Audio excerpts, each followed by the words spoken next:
நண்பர்களே, இதுதான் மணிப்பூல் என்கிற கடிகார பொருள். உலகத்திலே பேசாத பிள்ளைகளை பேச வைக்கிறதுக்கு இதில் தான் நாங்கள் ஆயில் பண்ணுறோம். 1/2 லிட்டர் ஆயில் 1500 ரூபா. அதாவது அந்த நாக்கு வந்து இந்த சைடில் ஒட்டி இருக்கும், அந்த பிள்ளைங்க பேசாது. மற்ற மாதிரி எந்த பிரச்சனை இருந்தாலும் பேசாத பிள்ளைகளை பேச வைக்கிறதுக்கு இந்த கடிகார முள் கையில் தான் நாங்கள் பண்ணுறோம். 200 லிட்டர் ஆயில் பண்ணுறதுக்கு இதில் ஒரு 40 கிலோகிராம் மேலே நான் அதை ஆட் பண்ணுறேன்.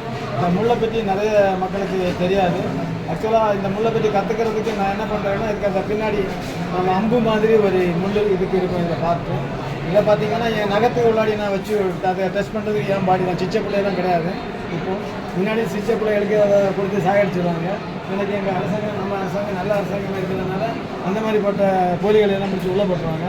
நான் இந்த அம்பு மாதிரி இருக்கிறத பிடிங்கி என் நகத்துக்குள்ளே வச்சேன். அது என்ன பண்ணிச்சுன்னா, அது அப்படியே பெயினே இல்லாமல் பழுக்கவும் செய்யாமல் அப்படியே உட்காந்துருந்து நான் ஒரு 8 நாள் தாண்டி அதை நோண்டி எடுக்கும்போது அதை பார்த்தீங்கன்னா அதிலே வேர் இறக்க தொடங்கியிருந்து. அப்போ என்ன தெரியுதுன்னா, கேன்சர் வரப்போகுது. ஸோ இந்த மாதிரிப்பட்ட பொருட்களை கையாளும்போது மிக மிக மிக கவனம்.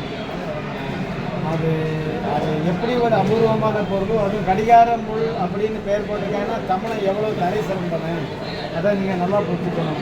அதனால் தமிழ் மக்களை எல்லாம் நான் வணங்க கடமைப்பட்டிருக்கேன். தமிழ் மொழியை வணங்க கடமைப்பட்டிருக்கேன்.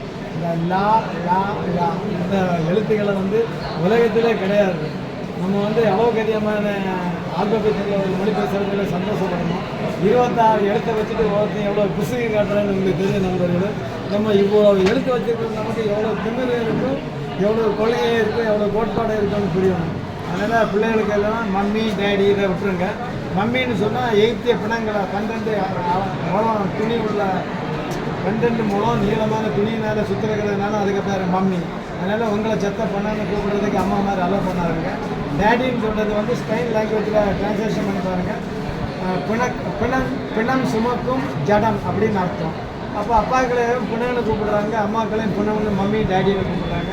இந்த அம்மா அப்பான்னு உள்ள வார்த்தையை யூஸ் பண்ணுங்கள். ஆ உயிரெழுத்து, இப்பு மெய்யெழுத்து, பா உயிர்மெய் எழுத்து.